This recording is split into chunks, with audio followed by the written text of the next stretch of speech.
Warning: our YouTube channel and its videos may contain scenes, language, and content that may not be appropriate for all audiences. These videos include surveillance footage, undercover pursuit of suspects, actual police and rescue operations, and fearless confrontations. If you do not approve of the content, please do not watch our videos. If you wish to continue, we strongly advise that you proceed with caution.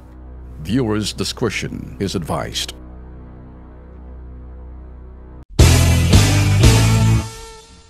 Yan ho talagang larangan ng politika. And then there will always be, ito ho yung mga sinasabing dumi ng politika. Kasi pagdating sa politika, talagang gagawa sila ng gagawa. They will take anything na pwedeng ibato nila sa inyo, sa kasalukuyang administrasyon, para mapanatili at maibalik, manumbalik sila sa dating gawi. Alam niyo naman ho kasi, nasasaktan ho yung mga dilaw ngayon, na sila ho'y para mga kakyaw-kyaw-kyaw-kyaw, kapareho ni Laila de Lima.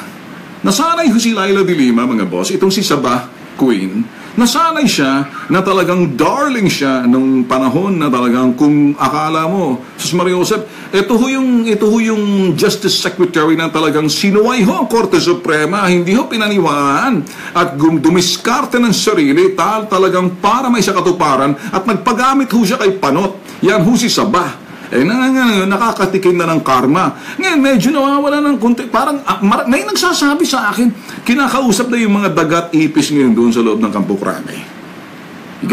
I don't know how true it is, but just, I'll take it na parang siguro kwentong barbero lang yan. Pero kung minsan, ang nagsasabi sa atin, Tagaloob eh. Alam niyo man, marami tayong mga contact. Please don't quote me, kasi ayaw ho na magsabi. Boss,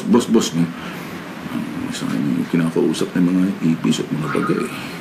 Ngayon, mga boss, parang nako-confirm kasi kahapon nagsalita ho si Laila de Lima. Alam niyo ba? Sabi niya, kinakailangan suportahan ng taong bayan ng impeachment itong si Rudy Duterte. Ito yung nagsasabing mass murderer si Duterte. Ito yung sinasabing lahat na forum suportahan ng taong bayan na dapat ituloy ang impeachment kay Duterte.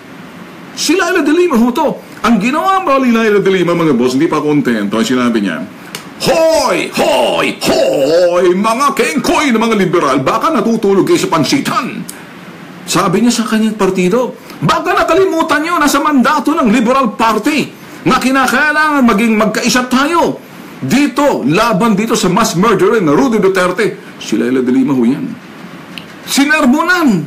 Kulang na lang sermonan ang kanya mga kapartido na ang kanya mga kapartido, mga boss, nagsabi na unproductive yan para magkaroon ng impeachment proceeding laban kay Digong. Sa halip na mag-concentrate na tayo ng effort para may sakatuparan yung sinasabing the golden year of infrastructure sa kay Duterte, bagkus gusto nilang i-derail, sirain. So alam mo, pag ang isang tao inkomunikado, tulad ni Laila de Lima, nasanay siya sa sinasabi sa aruga ni Ronnie Dayan, kasalukuyan naghahanap siya ng saba, wala siya makita. Ay, siguro yung table banana, pwede naman siguro, padalhan mo ng talong. Anyway, ano ba nasabi ko? Saba, hindi ba? May nasabi ba akong iba? Okay, sige, kung sakaling delete. Okay. So ngayon, nasanay ho siya sa mga ganyang klaseng, siguro, publicity and attention. So ngayon, iba ho talaga eh. Sabi nga ho natin noon, hanggat may pumibisita pa sa iyo, Laila de Lima, hanggat may mga Human Rights Commission on Human Rights, hanggat may mga dayuhang mga press na pumupunta sa iyo, namnamin mo, natapos na yan. Ngayon, nagpapapansin. Ito naman mga putok sa buong mga dilawan media, syempre, basta't kontra sa administrasyon, laman balita sa kanila. Di ba naman yung mga putok sa buho, mga laman loob ninyo, mga baliktad din eh.